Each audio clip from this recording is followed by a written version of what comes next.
നമ്മുടെ ജനറേഷനിലുള്ള പാട്ടുകാരുടെ എല്ലാവരുടെയും ഒരു അൾട്ടിമേറ്റ് ആഗ്രഹം എന്നൊക്കെ പറഞ്ഞാൽ ഡെഫിനറ്റ്ലി റഹ്മാൻ സാറിൻ്റെ ഒരു പാട്ട് പാടുക എന്നുള്ളതായിരിക്കും. അപ്പോൾ വിധുവിൻ്റെ ഒരു ഫോർമേറ്റീവ് ഇയേഴ്സിൽ റഹ്മാൻ സാറിൻ്റെ പാട്ടുകൾ കേൾക്കുന്നതും ഒക്കെ ഒരു വലിയൊരു ഭാഗമായിട്ടുണ്ടാവും എന്നുള്ളത് ഞാൻ വിശ്വസിക്കുന്നു. അല്ലേ? തീർച്ചയായും.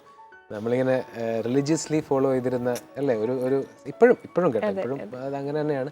എങ്കിലും കുറച്ചുകൂടെ വർഷങ്ങൾ പുറകിലോട്ട് പോകുമ്പോൾ അങ്ങനെ ഫോളോ ചെയ്തിരുന്ന ഒരു കാലഘട്ടമുണ്ട്. പുള്ളിയുടെ കാസറ്റ് സമയത്ത് കാസറ്റ് ഇറങ്ങാൻ ഇങ്ങനെ കാത്തിരിക്കും, പോയി വാങ്ങിച്ച എല്ലാ പാട്ടുകളും ഒന്നുമില്ലെങ്കിലും അതിങ്ങനെ കേട്ടുകൊണ്ടിരിക്കുക, ഓരോ പാട്ടുകളും ബൈഹാർട്ടാക്കുക എന്നുള്ളൊരു അങ്ങനത്തെ ഒരു ചിന്തയൊക്കെയാണ് നമുക്ക്. ഓരോ പാട്ടുകളും എനിക്കിപ്പോഴും ഓർമ്മയുണ്ട്. മറ്റേ പെഡ റാപ്പ് ഇറങ്ങിയ സമയത്ത് ആ റാപ്പ് ഒക്കെ എനിക്ക് ബൈഹാർട്ടാണ് ആ സോങ്.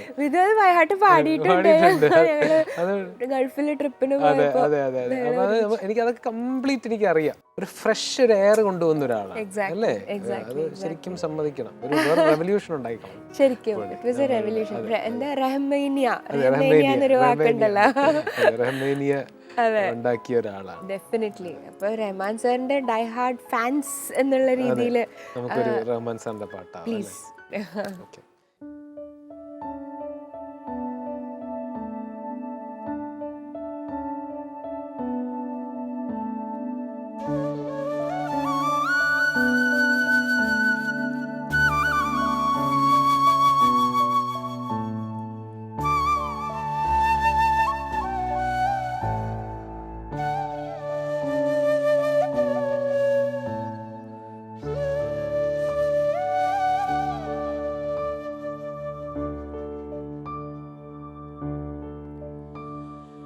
என்னவளே அடி என்னவளே எந்தன் இதயத்தை தொலைத்து விட்டேன்.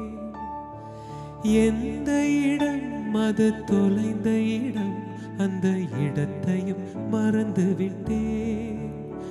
உந்தன் கால் கொலுசில் அது தொலைந்ததென்று உந்தன் காலடி தேடி வந்தேன்.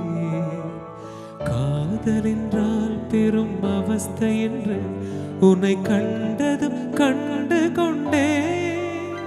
எந்தன் கழுத்து வரை இன்று காதல் வந்து இரு கண்விழி பிதுங்கி நின்றே.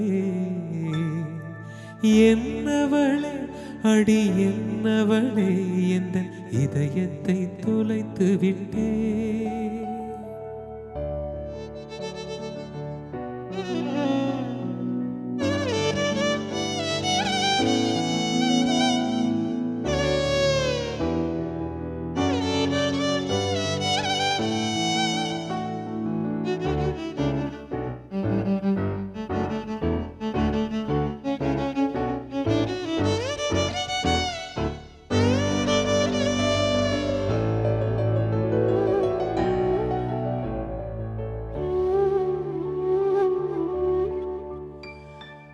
வாய்மொழியும் எந்தன் தாய்மொழியும் என்று வசப்படவில்லையடி. வயிற்றுக்கும் தொண்டைக்கும் உருவமில்லா ஒரு உருண்டையும் உருளுதடி. காத்திருந்தால் எதிர்பார்த்திருந்தால் ஒரு நிமிஷம் வருஷமடி. கண்களெல்லாம் என்னை பார்ப்பது போல் ஒரு கலக்கவும் தோன்றுதடி. இது ஸ்வர்கமா நரகமா சொல்லடி உள்ளபடி. நான் வாழ்வதும் பிணை கொண்டு போர்வதும் உன் வார்த்தையில் உள்ளதடி. என்னவளே அடி என்னவளே எந்தன் இதயத்தை தொலைத்து விட்டே. எந்த இடம் அது தொலைந்த இடம், அந்த இடத்தையும் மறந்து விட்டே. உந்தன் கால் கொலுசில் அது தொலைந்ததென்று உந்தன் காலடி தேடி வந்தே. காதல் என்றால் பெரும் அவஸ்தை என்று உன்னை கண்டதும் கண்டு கொண்டே. எந்தன் கழுத்து வரை இன்று காதல் வந்து இரு கண் விழி பிதுங்கி நின்றே. എന്നവളെ അടി എന്നവളെ എന്തൻ இதயத்தை தொலைத்து விட்டே.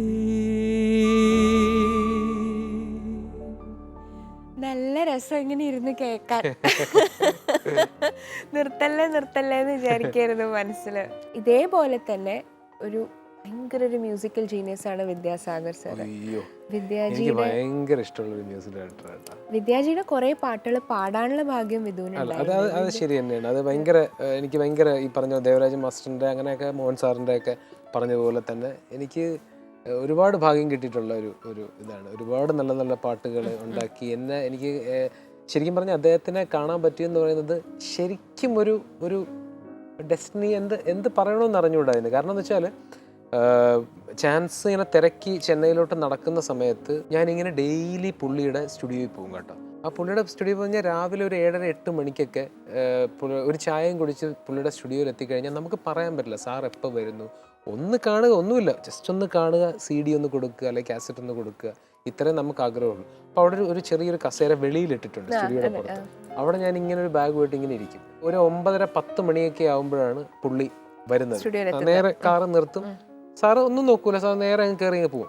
അപ്പോൾ എനിക്കൊന്ന് എന്നെ കണ്ടിട്ട് പുള്ളി ചിലപ്പോൾ വിചാരിച്ചാണ് അവിടെ പുതിയതായിട്ട് വന്നിരിക്കുന്ന വല്ല സെവൻറ്റും ആണോ എന്ന് വിചാരിച്ചത്. പുള്ളി എന്നെ മൈൻഡ് ചെയ്യാറേ ഇല്ല അവിടെ വെച്ച്. അപ്പോൾ വീണ്ടും പുള്ളി ഇങ്ങനെ നോക്കും, ഇടയ്ക്ക് നോക്കും. അപ്പോൾ കുറേ നാളങ്ങനെ കഴിഞ്ഞപ്പോഴാണ് പുള്ളിയുടെ മാനേജർ സ്ഥലത്ത് വിധു പ്രതാപ് ഒരു സിംഗർ. ഓ സിംഗറാ, ഓക്കെ ഓക്കെ, എങ്കിருந்து வரீங்க സാർ? ട്രിവാൻഡ്രത്തിലിരുന്ന് കേരളത്തിലിരുന്ന്. ഓക്കെ, അന്ന് പുള്ളി ഇങ്ങനെ സിനിമകൾ മലയാളം സിനിമകൾ ചെയ്തു തുടങ്ങി ഇങ്ങനെ ഫേമസ് ആയി ഇങ്ങനെ വരുന്നു പുള്ളി മലയാളത്തിൽ. ഒരു ദിവസം ആസ് യൂഷ്വൽ ഞാൻ അദ്ദേഹത്തിൻ്റെ സ്റ്റുഡിയോയിൽ പോകുന്നു, വെളിയിലിരിക്കുന്നു, പുള്ളി മൈൻഡ് ചെയ്യാതെ പോകുന്നു, വീണ്ടും ഇങ്ങനെ ഇരിക്കുന്നു. ഇങ്ങനെ നടന്നുകൊണ്ടിരുന്ന സമയത്ത് ഒരു ചായ കുടിക്കാൻ വേണ്ടി പുള്ളിയുടെ സ്റ്റുഡിയോയുടെ മുകളിലാണ് പുള്ളിയുടെ സ്റ്റുഡിയോ, താഴെയായിട്ട് ഒരു കുഞ്ഞൊരു ചായക്കടയുണ്ട്. ചായക്കട എന്ന് പറയാൻ പറ്റില്ല, ഒരു പെട്ടിക്കട. അവിടെ ഞാനിങ്ങനെ ചായ കുടിച്ചുകൊണ്ടിരുന്നപ്പോൾ പെട്ടെന്ന് മുരുകൻ എന്നാണ് പുള്ളിയുടെ മാനേജറിൻ്റെ പേര്, ഓടി വന്ന് മുരുകൻ ഇങ്ങനെ അപ്പുറത്തോട്ടും ഇപ്പുറത്തോട്ടും ഇങ്ങനെ നോക്കുകയാണ് കേട്ടോ. ഞാൻ വിചാരിച്ചു എന്ത് പറ്റി ഇത്ര ഭയങ്കര സീരിയസ് ആയിട്ട് ഇങ്ങനെ നോക്കുന്നു. അപ്പോൾ പെട്ടെന്ന് എന്നെ കണ്ടപ്പോൾ പുള്ളി ഇങ്ങനെ കൈ കാണിച്ച് ഇങ്ങനെ വിളിച്ചു, വേഗം വരാൻ പറഞ്ഞു. ഓടി പോയപ്പോൾ പുള്ളി എൻ്റെ അടുത്ത് ചോദിച്ചു കോറസ് പാടാൻ മുടിയുമോ എന്ന് ചോദിച്ചു. ഞാൻ പറഞ്ഞു സാർ ഞാൻ റെഡി, എനിക്ക് എന്ത് റെഡിയായി, പുള്ളിയുടെ മുമ്പിൽ പാടണമെന്ന് എനിക്ക് നേരെ കയറി നിൽക്കാൻ പറഞ്ഞു. അന്നപ്പം 3 പേർ പുള്ളിക്ക് കോറസ് അപ്പോൾ എടുത്തേ പറ്റൂ. അപ്പോൾ പുള്ളിക്ക് ആ കളർ എങ്ങനെയാണെന്നൊന്ന് അറിയണം കോറസ് അവിടെ വരുമ്പോൾ. അങ്ങനെ 3 സിംഗേഴ്സ്, ഞാൻ, മുരുകൻ, അവിടെ അന്നുണ്ടായിരുന്ന ഒരു ദിനേഷ് എന്ന് പറഞ്ഞിട്ടൊരു സൗണ്ട് എഞ്ചിനീയർ ഒരു ചേട്ടനുണ്ടായിരുന്നു. അപ്പം നമ്മൾ 3 പേരും കൂടെ നിന്ന് പാടുകയാണ്. അതെന്ന് പറയുന്നത് മറ്റേ മിന്നിത്തെന്നും നക്ഷത്രങ്ങൾ അതിന്റെ കോറസാണ് പാടുന്നത്, നിറം സിനിമ നടക്കുന്ന സമയത്ത്. അത് കഴിഞ്ഞിട്ട് അതിനകത്ത് ഒരു സോളോ പോർഷൻ ഉണ്ട് ആ പാട്ടില്, അത് ഞാനാണ് പാടിയിരിക്കണേ ആ പാട്ടില്. അപ്പൊ അത് പാടാൻ പറഞ്ഞു. അതാണ് ആദ്യം പുള്ളി എന്നെ സോളോ പാടിപ്പിക്കുന്നത്. അത് പാടിക്കഴിഞ്ഞപ്പോൾ പറഞ്ഞ് അത് പുള്ളിക്ക് ഭയങ്കര ഇഷ്ടം. അതിൻ്റെ എന്നെ പാർട്സ് എല്ലാം എന്നെ കൊണ്ട് പാടിപ്പിച്ചു.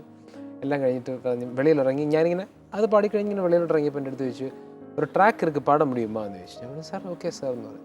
അങ്ങനെയാണ് മിന്നിത്തെന്നും നക്ഷത്രങ്ങളുടെ ട്രാക്ക് ഞാൻ പാടുന്നത്.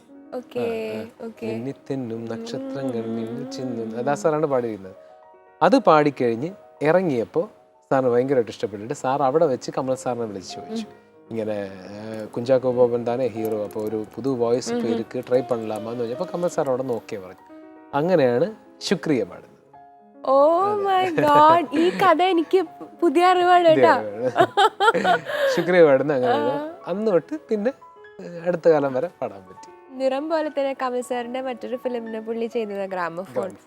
ഗ്രാമഫോണില് ഭയങ്കര രസമുള്ള ഒരു ക്യൂട്ട് ഒരു വാൾസ് സ്റ്റൈലിലൊരു പാട്ടുണ്ട്. അത് പാടിയാലോ നമുക്ക്? അതിൽ തന്നെ വേറൊരു പാട്ടുണ്ട്, എന്തേ ഇന്നും വന്നീല. അതൊക്കെ നല്ല പാട്ടുകളാണ്. അതൊക്കെ അതിനകത്ത് എല്ലാം നല്ല പാട്ടുകളാണ്. കൈക്കുറുമ്പിയമേക്കും ശരിക്കും നല്ല ജീനിയസ്. ജീനിയസ് ആണ്, സംശയമില്ല ആ കാര്യത്തില്. പറഞ്ഞാൽ മര്യാദയ്ക്ക് പാടില്ലെങ്കിൽ ചീത്ത വിളിക്കുന്നുള്ളതേ ഉള്ളൂ. അത് കറക്റ്റായിട്ട് സാറിന്റെ മുഖത്ത് അറിയാൻ പറ്റും. അതുകൊണ്ട് നമുക്ക് പാടിയത് ഇഷ്ടപ്പെട്ടോ ഇല്ലയോ എന്നുള്ളൊരു ഡൗട്ട് നമുക്ക് വരില്ല, ചോദിക്കേണ്ട ആവശ്യമില്ല. ഭയങ്കര നന്നായിട്ട് എനിക്ക് മനസ്സിലായിട്ടുള്ള കാര്യം, പിച്ച് ഔട്ട് പാടിയ പുള്ളി ഭയങ്കരമായിട്ട് ഇറിറ്റേറ്റഡ് ആവും. ഇന്നപ്പോ നമുക്ക് പിച്ചില് പാടാൻ പറ്റും എന്നുള്ള പ്രതീക്ഷയിൽ നമുക്ക് പാടാം. പിച്ചില് വന്നാ സാറെ വിളിച്ച് പറയാം, സാർ ടൈം ഉണ്ടെങ്കിൽ ഒന്ന് കണ്ടോളൂ. പിച്ചില് വന്നാൽ